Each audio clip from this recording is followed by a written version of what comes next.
Binay amasung magi nupi yam ing tapchaba kanagumba amattaga khana chainadajaba masagi thabak tuminna tawjaduna yam ing chikna panjaba imungni adubu tungda haurakadaba wadi kanasu haiba ngamde haibaduni Binay gi naitom pokchabi machanupi thoibi mama mapaga pungkhet khenarammi haibe ma nang school chatpado nathomta chatkinu babana thabak kabada amuktada thinbiramge यानी बाबा थिंबिद्रसु आई इतोमता चटपा ngamganiye होये इचा थोई नंग नतोमता चटपा ngamgani हाइदो बाबासु खंगी अदु ओइरसु हुजिक दिन कान फत्तबसिदा बाबांग हाक थेंगलसु थेंगना अदुम थिलमगे हायेंग वाइ चावरगा नंगसु नतोमता थाद्रोबनी ए बाबा एंगोंदा कनाना करी तौदोरिगे अमुक्तंग खुद थरौ हाइनी मखोंग मखुद लोइ थिदोकलमगे हाय हाय बेमा नंग अंगांग ओइरिने angang na adum haina haiba phatte adugisu mathakta nang nupini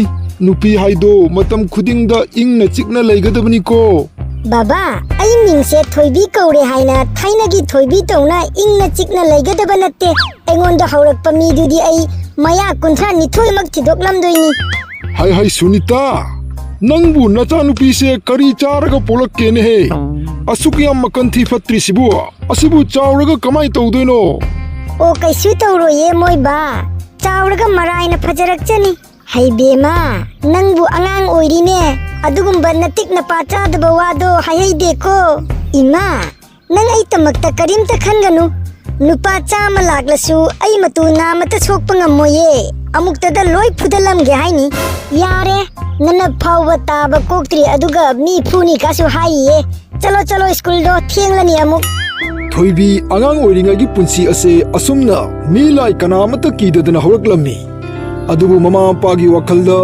angang oiringai wakhal tadadana tawjarimi chawraklaga wakhal taraga maraina fajarakchani mahaksu nupi tawna liri khorirakani khalammi adubu thoibi di mama pana khallibaduga pungkhet khenarammi chahi matangi matung inna chawsalakpaga loina na mahake asawba adasu nongma nongmagi hengalammi ima o ima किदौबा यावरगिनी बेमा नंगबु अदु कन्ना लाउरिदुबु इमा अखोय मनिंगी Yong मानबा नुपासिना मागी अपत्पा गाड़ी असे मोय थोंगानदि थमददना नुतिगी अखोय थोंगाना थमलिसे कैगिनोबा हाय हाय बेमा नंगसे हुजिक लेसाबी फारबनी मीगा का खना चैनबा तौनुको लेसाबिना याम ngang हाइदो फजदे नपाना अदुम फजना हाइजनी नंग तुमिन्ना लैरु कैनु इमा तुमिन्ना लैरु हाइबु फम्बा चलदी हिप्पा चली हाइबदो काउनु को इमा ngasi thongan thamlise akoina kayam hayaudradi hayang sumang thamge haidrobani aduga sunang tumina lege hairo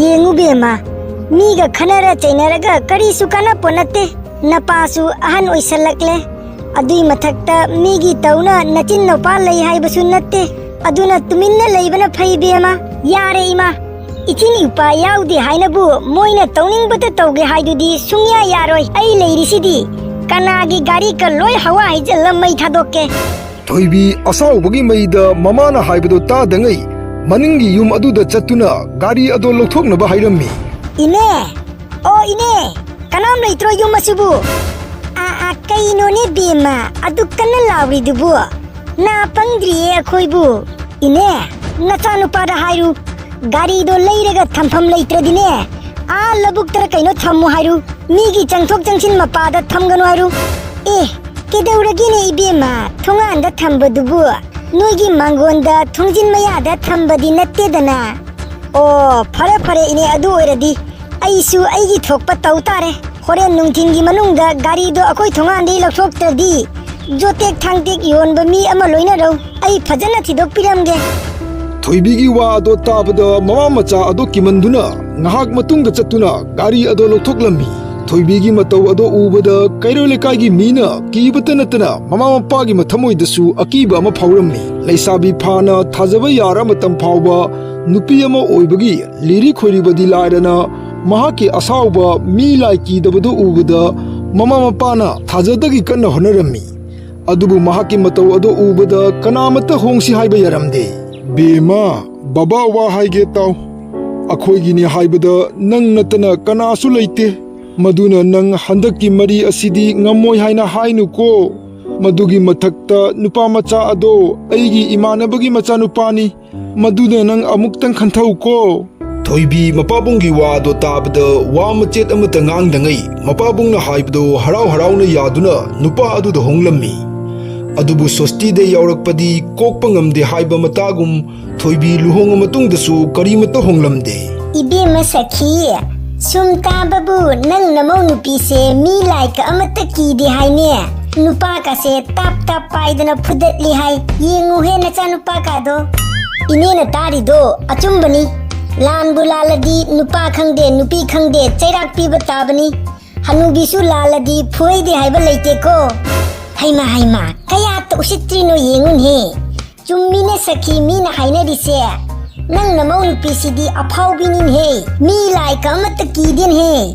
Thoibi luhonga matungda mawa mayumda laasu mahaki haunabi ado adum tawrami. Asomdana mayumda mamana mahaki lamchat ado khangbanina karibu amuk tawramgadaba haina kiduna machanupida phone tawrami.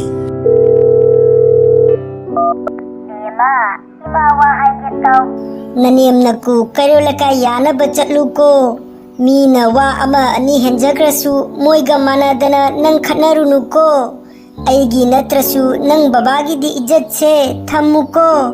Kaino ima khanarunu haibo. Moina aranba tawrasu ai tuminna leptana yengadaba mi natte. Laladi aranbagi thabak tawtaba.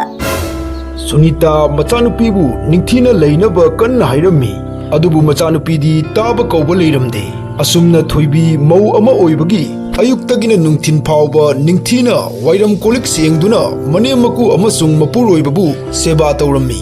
Adubu aranba ama hekta ubaga Thoibi ninghalamde. Achumbana achumba aduga aranbana aranba khairammi. Thoibigi mawong mataw ado ubada manemakuna yam haraurammi.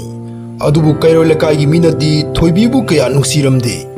Asumna nongma Thoibina chak thonglingaida manemboki mamanabi ama makhoida koiraklammi. Ibema sakhi mau haise kokta thangatna thamba haunade. Uredana akhoi maududi nahan wa ama khitang haigattana ngangbada ichanupana chuba aduda amukta lawbada ngasi jawba phau makhon machet amata thoklakte. Ahal aduna manembokta tamjallido Thoibi kachil amadagi tuminna taduna leirammi. Ine na tawrido kari kauri khangbra adugi ming higaiwa kauri.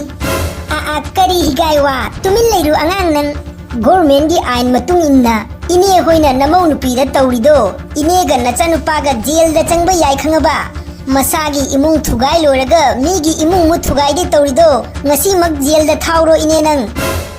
Thoibigi wa ado tabda ahal ado kimanduna makhoidagi hauna chenchirammi. Bema nangumba imau phangbasidi atangbani.